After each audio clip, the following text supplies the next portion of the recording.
How's it going this week, everybody? This week I'm going to be having Angela on, and she came on to share her encounter with a Pukwudgie. It's a very interesting encounter, and you really don't hear about these things too often.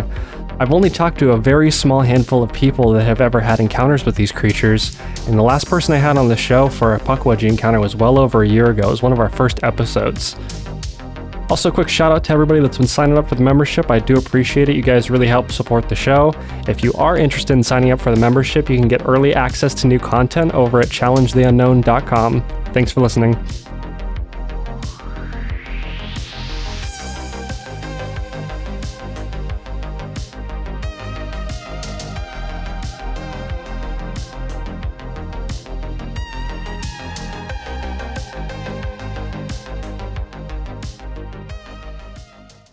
What happened is that in my bedroom, I was 5 years old, and I happened to wake up one night. And when I woke up, I was instantly scared. And I woke up also because I remember my bed sheets. I had soaked through, I was sweating so bad, I had soaked through the bed sheets. And I woke up, and in my room, I had a nightlight on the opposite end of the wall that cast a shadow kind of alongside my bed. So it wasn't like the nightlight was on the left side of my bed, but it cast a shadow. So I woke up and I was instantly terrified, and I didn't know why.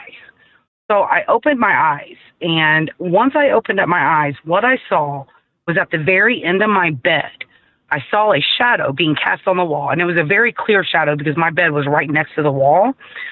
And I saw this little tiny thing, no more than 2-3 foot tall.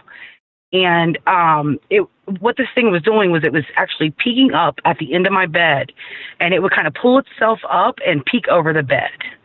And whenever it would actually get to the top of my bed, I would actually go ahead and close my eyes.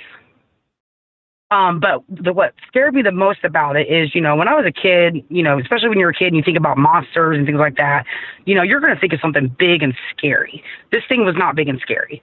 It was really small. It was at the end of my bed. And what I noticed most about it is that on the shadow on the wall, it kind of had at the time I described spikes of hair, but it was just very long, and it kind of looked like, at the time as a kid or even getting older thinking about it, I would kind of describe it as a miniature Bigfoot.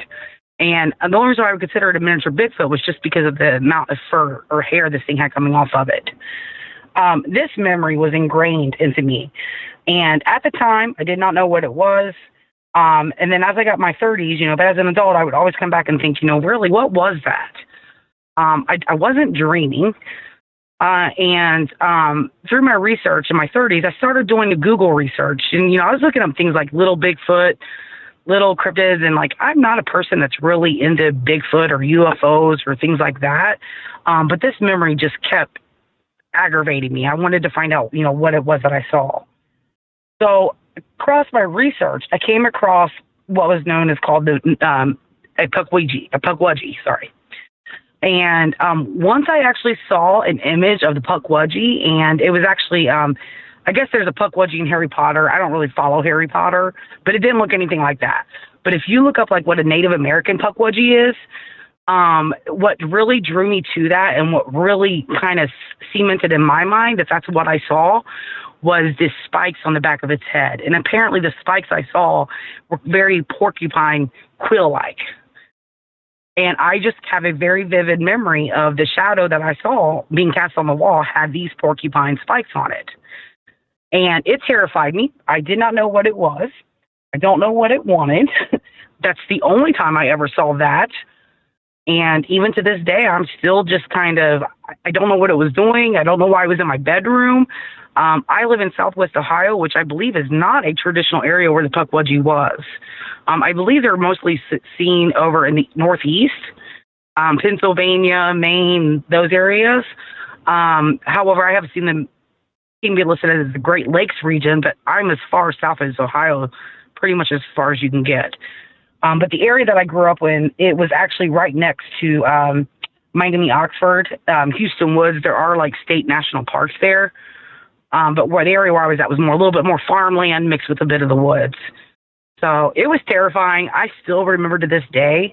And, the interesting thing that I think about, because when I posted my story to Reddit, a lot of people were telling me, oh, that's a classic case of sleep paralysis. Now, I'm pretty open, and, I do like to try to consider other people's opinions. And, even if it was sleep paralysis, let's say it was sleep paralysis. How in the world would my 5-year-old brain imagine the exact description of a Pukwudgie? Well, here's the other thing too, is you are not the first person to come on my show and describe this creature. You're actually the second. And the other person that described the identical creature as you, he went by a Brodo, and he described this creature middle of the day.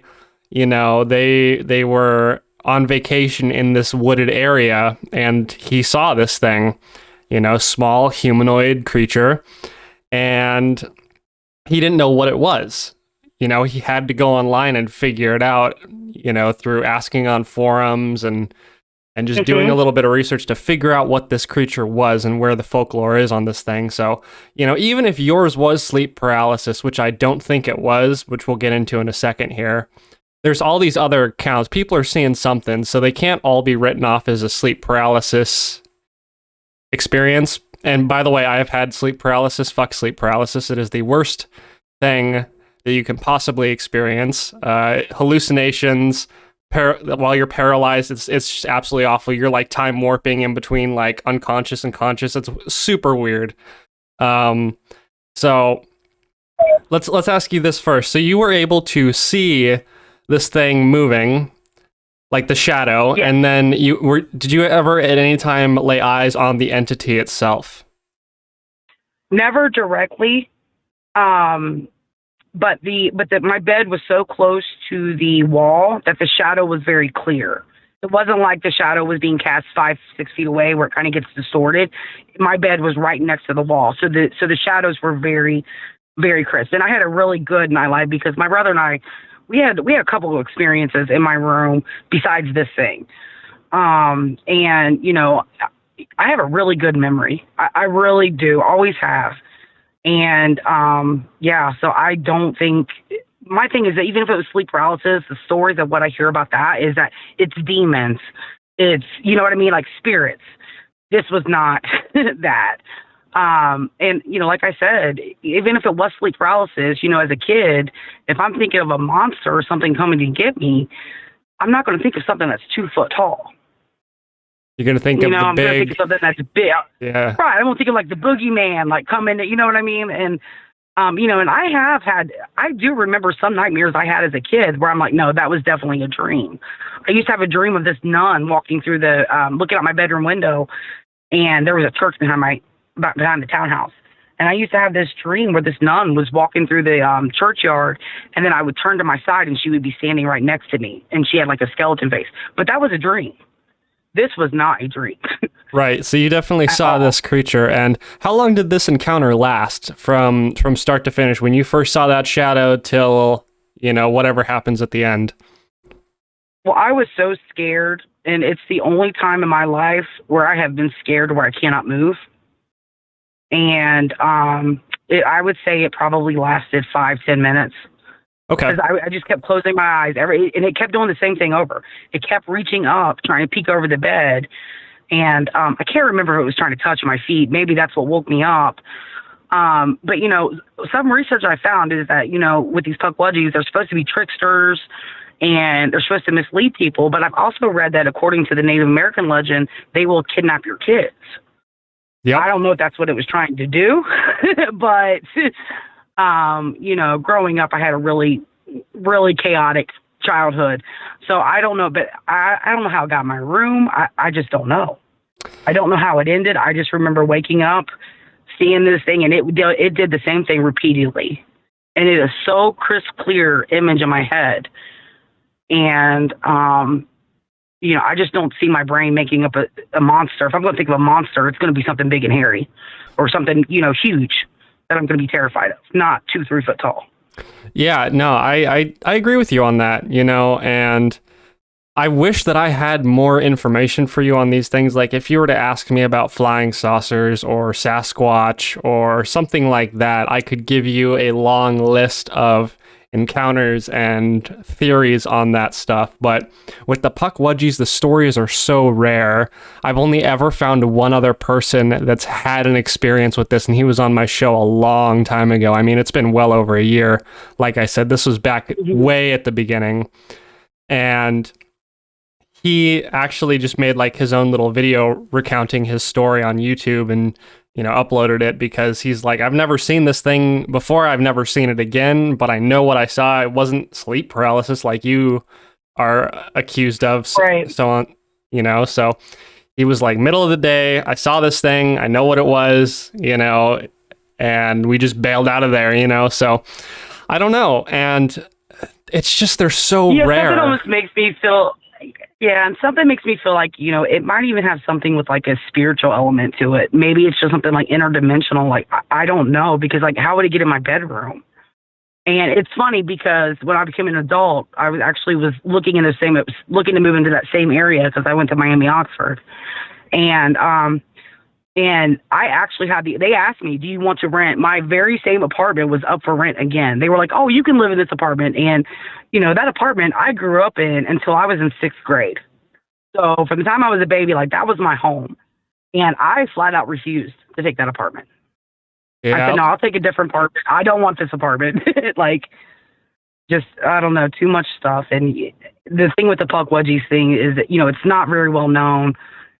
I just happened to stumble across it when I was in my 30s, and was just, once I saw, there was this particular picture I saw where it showed the porcupine, coming off the back of the head. And I was like, oh my gosh, that is what I saw. Yeah, man, they're interesting creatures, that's for sure. I have no idea what they are. I have no theories on them. I just know that some people have seen them, and from young ages like yourself to a brodo who was just a grown man who saw this thing in the middle of the forest, So what do you think this thing is? Do you think it's an interdimensional creature? Do you think that there's some type of like fairy tale thing? Do you think they're like some kind of spirit? What do you think these things are? I just think that there's so much that we don't know, that the possibility, and I'm open to the other theories, that, the fact that it was able to get in my house and in my bedroom, there has to be something more to it. My family and I'm very empathetic. Like, even when I was a child, I was super empathetic. And I don't know if that draws certain things to me. But like I said, I've never seen a Bigfoot. I've never seen a UFO. I didn't know what this thing was. And there's got to be something to it. I mean, there's just so much we don't know. Yeah, no, I think you could probably make that argument really strongly, because these things are very rare, and if they were a physical entity like a small person, I feel like encounters would be a little more common, And, people will argue that Bigfoot encounters are rare, and they're definitely not. I think there are a high percentage of misidentifications, but Sasquatch is something that I firmly believe in, and I think that they are 100% real. I used to work in wildlife biology before I did this show, and there's something called the 5500 principle, which is basically in theory, you would need a population of 500 with groups of 50 that are intermixing with each other to prevent genetic bottlenecking for a species to go extinct. Obviously, there are exceptions to this. So I think people underestimate also how big the United States wilderness areas still are today. I think people are too much in the cities. Nowadays, there are still dead zones where if you go in there and you get hurt, no one's coming for you. So, I think that there is something to that. But the Pukwudgie, I don't know, man. I think they're a spiritual thing. In my opinion, I do too, because the fact that I felt, and here's the thing, like any experience I've had, other experiences I've had were much more ghost in nature, I guess you would say. I've always felt it before I seen it. Right, and you said you felt this thing before. Yes, absolutely, and it was one of those things, and I think that's what made this stick out of my mind so much was that, before I even seen it, before I even opened my eyes, I knew something was wrong. Something's not right. And, being 5 years old, I have very clear memories of when I was a child. And this just is one of those memories that is super clear. And, I know what I saw. I'm a very logical person. I've had the same job for 10 years. I actually have a degree in teaching. I teach adults all day long now. I work for a retailer company. This is not something that, in my normal daily life, I would go out looking for. This is just something that happened.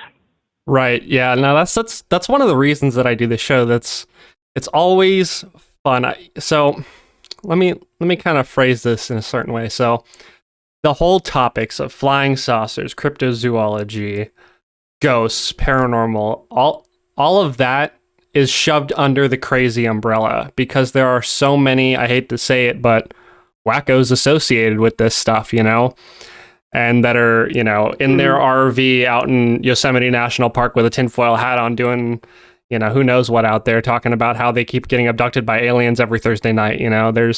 There's all that. So right. People discount these experiences, and there's a real hunger for people to hear the blue collar, average, everyday person's accounts of these things. And that's why I do the show, is because, I think that there are credible people with stories to tell, and that's why I do the show.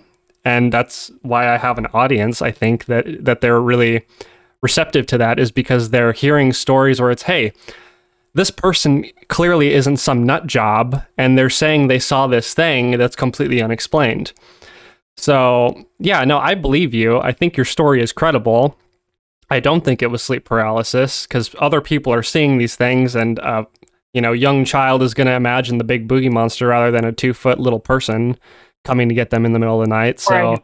I think you saw what you think you saw, So, I think you're credible. I think the area that I lived in, probably had a big part too, because when I lived in that city, like I said, it's a very small city, but it's probably, I would say, 20 miles from Miami, Oxford. There's a lot of Native American history there. And I don't know if it's related to that, but kind of like that cursed Native American land, the story.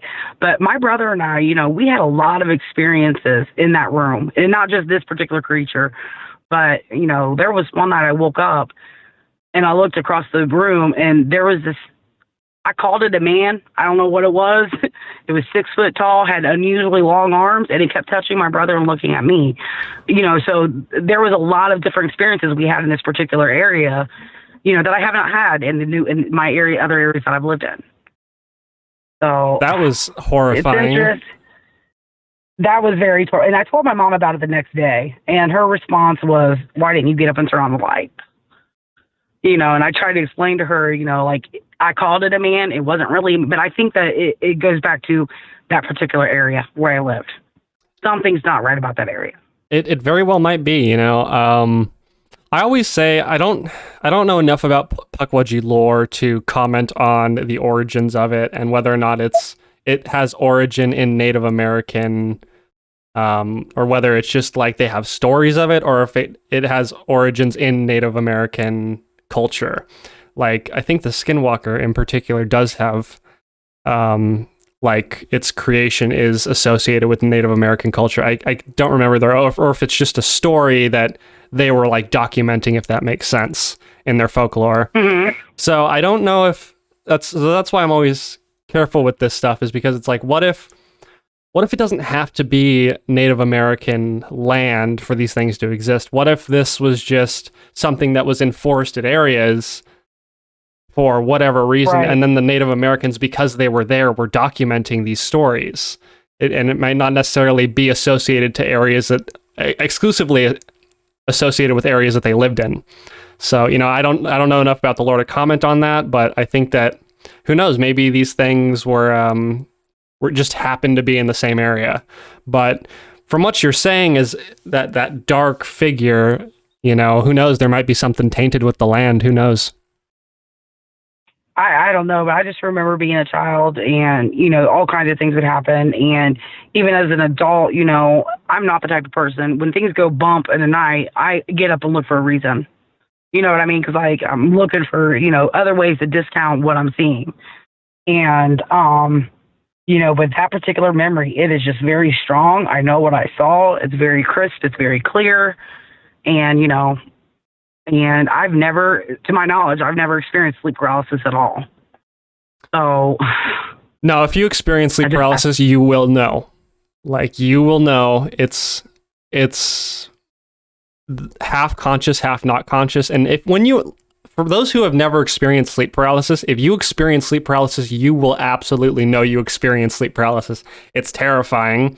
You cannot move. You are physically paralyzed. You're trying to move and you physically can't. And it's like I said, if you have sleep paralysis, you'll know, Tell me a little bit more about, we're running out of time, but I want to jump back to that thing you saw touch your brother. Let's do that real quick. What did you see? Yeah, like this thing. Okay, so it's not like I would call it alien-like. And here's the thing: I don't believe in aliens, so I don't know if it was an alien, a spirit. But this thing was probably 6 foot tall. It was really tall. I remember that. And it was kind of like had skinny, but the arms were super long. Like the arms, I would say probably would go down to like its mid-thigh kneecap area, if you want to compare that to like a person. And what it was doing is it was standing in the same spot. And again, I felt it before I saw it, and I just happened to open my eyes and it kept touching my brother on his arm. And then it would take its hand away, and then it would turn its head and look at me because we were in opposite beds on the opposite side of the rooms. So it just kept doing that over and over again. But I would say, if I could describe it physically, it was really super tall, had super long arms, but its middle was kind of apple-shaped, kind of bigger in the middle, if that makes sense. And, I've never had experience with aliens, but my brother and my mom swore that they saw in the same area. They said that one time there was a thunderstorm, and when the clouds parted, they saw a UFO. My 2 brothers and my mother both all are adamant about it. I don't remember I don't remember seeing it. I'm not saying it was related at the same time or the same instance that I just described, but that was terrifying. That was absolutely terrifying too. And again, it was in the same bedroom. So is it just a dark figure? Was it, Okay, so like my light, yeah, we had a window in the room, and the way that the window was, the moonlight would always cast its shadow or cast this light on towards my brother's bed. So it was lit up by the moonlight. And this was not like a dark shadow person or dark shadow. I saw it. It was light, I want to say like a light gray color. It was kind of uniform. Like I didn't see any clothes on it or anything like that. I mean, it was just a very tall figure. And it just kept touching my brother and looking at me. Whoa, and so it was physical. Yeah, it was absolutely physical. That was absolutely physical. And I saw it because the moonlight was casting on it. Could you see its eyes or just little details in the dark? I don't remember its eyes. I can remember it had a distinctive face. I can remember, I saw the outline, but I was mostly focused on its hand because I was watching it move its arm and touch my brother and then just look at me. I don't know what that was. That was terrifying. And I was, again, that would have been about 5 or 6 years old. Never had any experience since. Like I said, I told my mom about it. And the thing is like I would tell my mom about things all the time. And, and she would just even now she'll say, she thinks there's something up with me, like me personally. We actually, we're not very close. We're not very close for a couple of years. And then when I moved back from Los Angeles in 2010, we shared an apartment. And she's convinced that there is activity just follows me. There was one instance when I was standing in the hallway and I was telling my mom, I was nervous. I was like, Mom, something doesn't feel right. Something doesn't feel right. And then I'm sitting there looking at her in her bedroom, and my bedroom door, which is probably about 5 feet away, slammed shut by itself. So I don't know if it's family related, if it's just things like that. But, and like she wasn't never a believer of any of that. But when we shared that apartment together, she had a couple instances that was just like, you have ghosts that follow you. I can't be around you, and she ended up moving out because she couldn't handle it. That's fair. Interesting. I've experienced a door slam too. That's not fun. But yeah, no, we're actually we're running out of time here, so I'm gonna try and wrap this up. But no, your stories were fantastic. That 6 foot tall creature is really freaky, whatever it is. And then the Pukwudgie man. The alien thing doesn't fit the normal alien description. It wasn't a small gray alien dude. It was big, it was tall, and it was in my room. I've seen photographs of 6 foot tall ones, and I've had people on my show that have described 6 foot tall humanoid gray alien like creatures. So not to freak you out. And I don't really follow. I don't really follow that stuff. So that's news to me. I didn't know there was descriptions of something like that. There's a variation where they're 6 feet tall, and I've talked to several people that have seen them. So not to freak you out, but thanks for coming on my show, Angela. That was great, and I will send you an email when everything is all the post production is done, and we'll be in touch.